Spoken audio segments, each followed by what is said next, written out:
And time for us to talk about Game 2 and what lies ahead for both teams. We have 5 questions, 5 carefully crafted questions for the two of you to answer in great detail about Game 2. Are you ready? Let's do it. All right, question number 1.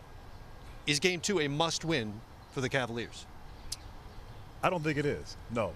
I think what's important is they have to play well. It has to be a close game. They can't lose in a blowout game. They have to play this team well and at least feel good about themselves going home for Game 3 in a win or a loss. But I won't say it's a must-win.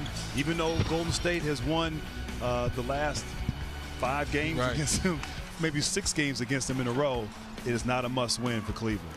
I'm going to go the other way, Matt, and say yes, it's a must game because Golden State has found their stride. They don't want to go down 0-2. I know most teams say, well, they did what they were supposed to do and win the whole games. Now, to your point, Grant, if it's a blowout, now you're going back to the queue, asking your fans to bring the same Oracle as they bring in Oracle to get a game win in 3. I'm not saying it's impossible, but if teams are down 0-2 in the NBA Finals or 3-31. Or 3-28, excuse me. It's not good. In those series. It's not very good. That's exactly right. Question number 2. Coming off 20 points combined for Clay and Steph in Game 1, their lowest total the last 2 seasons. Will they make a splash in Game 2? Oh, yes, they will. There's no way they're going 8 for 27 again. You see the weather today. It's overcast, so everything is building up now, Grant. It will be raining tomorrow night in Oracle, as they say. There's no way Cleveland Cavaliers are going to keep these 2 guys shooting the way they shot the other night. Yes, the bench got all the credit, but I think these guys get back hot again. I have to agree with you, 3D, 100%.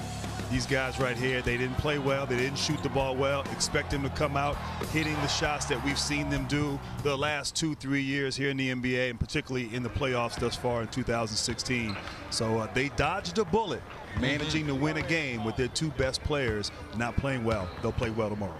Question number 3 is about number 23 in wine and gold, or blue as they wore in Game 1, LeBron James. Does LeBron James need to become 2015 Finals LeBron James?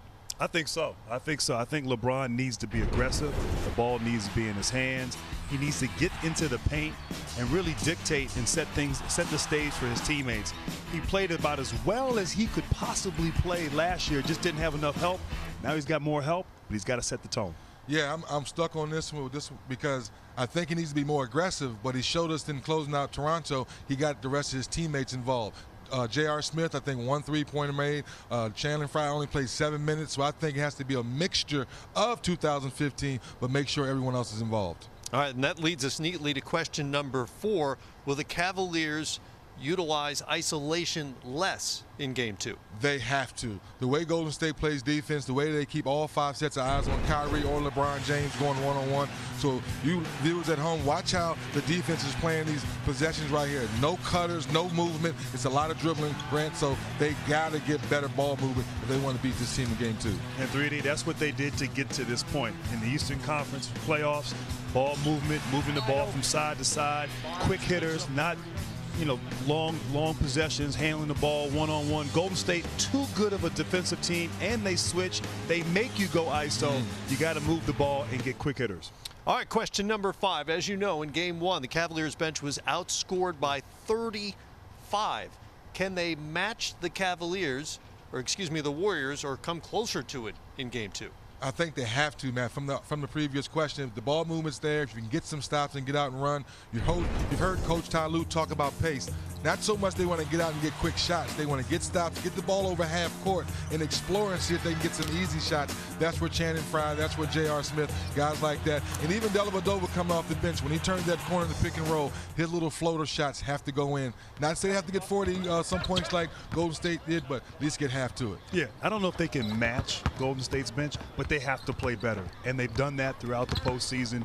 The production from the bench. What we all were marveling at with Cleveland was the balance that they had and the depth that they had in the playoffs. They didn't show that there in Game 1, so expect some adjustments here in Game 2 and getting more production from the bench. Well, some of that is just reverting back to the mean as well. Sean Livingston had 20 points on 8 of 10 shooting in Game 1. That's the most he scored all season long. You don't expect that for the rest of the series. And you're right. He had 11 field goals made throughout the whole Western Conference playoffs. Right. He made 8 field goals in game 1. You don't expect that, but it's a matchup situation. Better matchup, smaller guards on the perimeter for Cleveland. Sean Livingston taking advantage. I just like the fact that Sean Livingston stayed in his lane, which is get to my sweet spot around the elbow area and shoot my shot. Not a layup, not a three-pointers like my counterparts do.